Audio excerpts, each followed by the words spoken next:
Hey guys, welcome back to some P-51D-10 gameplay on the D-Day commemorative event on War Thunder. So we've started on the right airfield. We're going to turn off to the side, heading towards the sea. I'm going to put it 100% propeller pitch, and about 60%, well, it doesn't really matter with the P-51 series, you can put your radiator to 100% and it creates virtually no drag. Put it in a 15-degree climb with full lap. And we're going to climb out. P-51D-10. It's not as good as the D-30 obviously. You have about 7 meters per second less climb rate. I think you have 15 meters per second climb, which isn't amazing. Especially seeing as the D-30 is only 0.3 battle rating higher. So you need to play the P-51 similar to a BF-109. You need to be above the enemy, you need to be fast. P-51D, very good at turning at high speed, but very stubborn, shall we say, when they're slow. They don't want to turn, they don't want to do much. Maybe we can have our first victim. Focke-Wulf 190 Anton doing a vertical for no reason. There's no teammate there. He's not prop hanging, he's just doing acrobatic.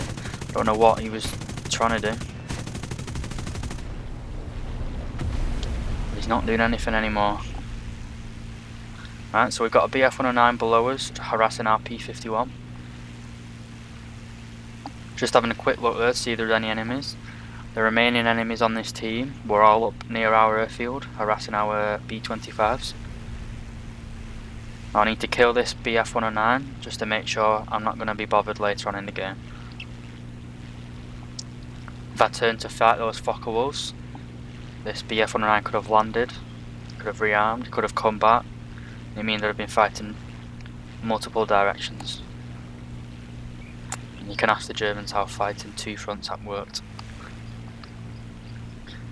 But yeah, I think this BF-109 and my P-51 have merged. I think he is slightly damaged. He's not going terribly fast. He's going to go evasive.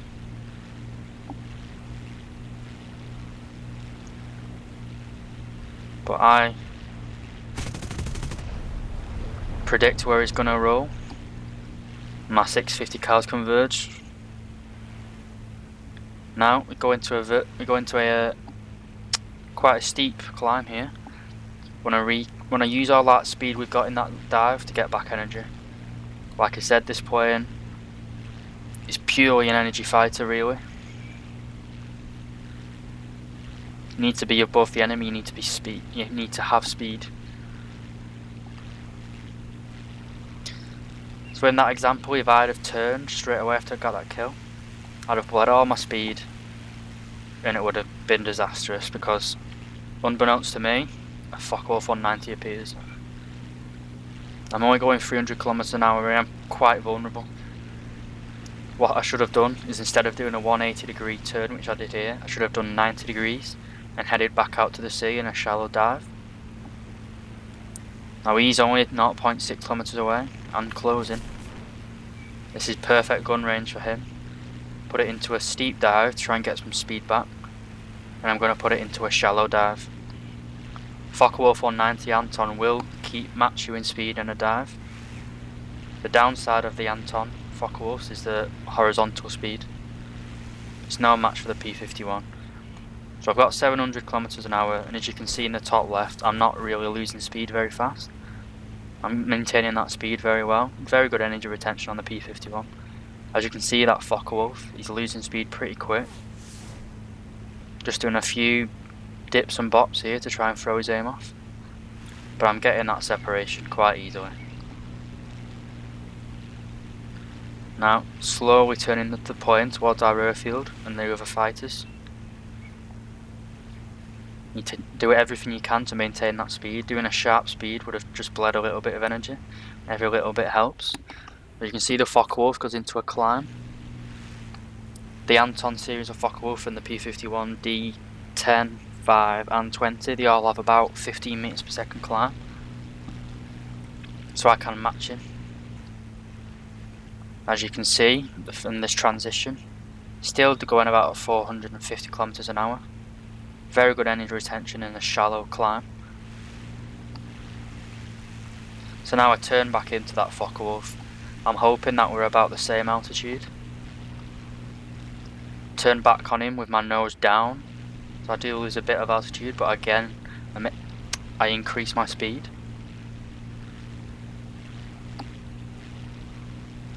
Now this was a bad scenario really.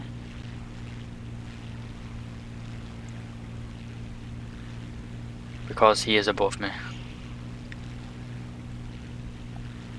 But I'm going a lot faster than he is at the minute. And I do something rather stupid here, I try and zoom climb up to him.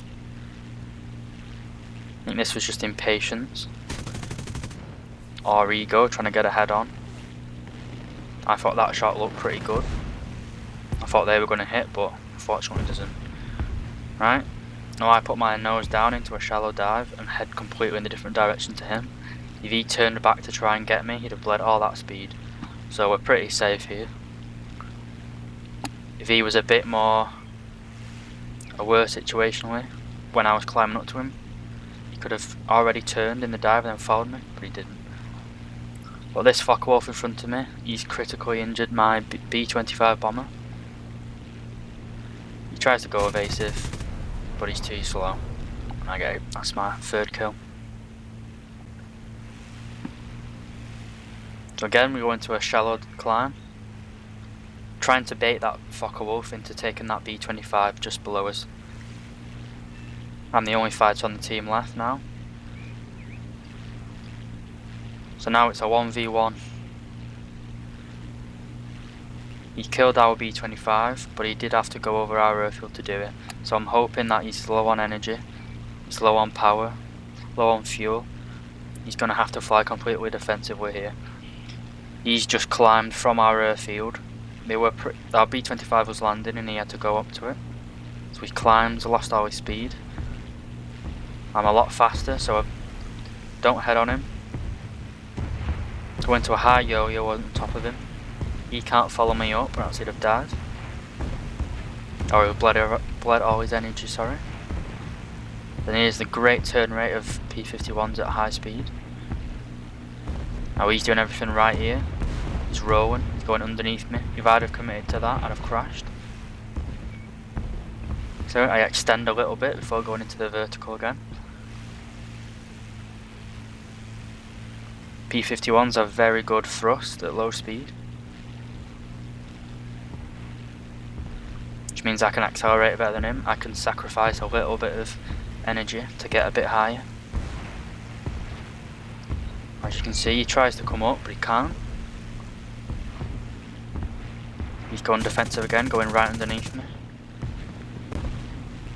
If I'd have committed about another 100 meters there, I'd have crashed.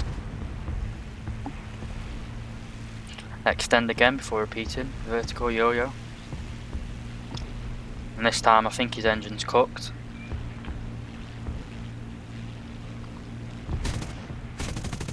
Not the way I wanted to get a kill, but that's the fourth kill of the game. So this event was to commemorate D-Day, Allied landings. I personally didn't have any family members that took part in D-Day. I did have a family member who was a Lancaster bomber pilot. Whilst War Thunder is a game, I think it's important to remember that it was brave men who flew planes like this, which ultimately led to the Axis powers' destruction by completely destroying their infrastructure. I hope you enjoyed this, guys. I'll see you in the next one.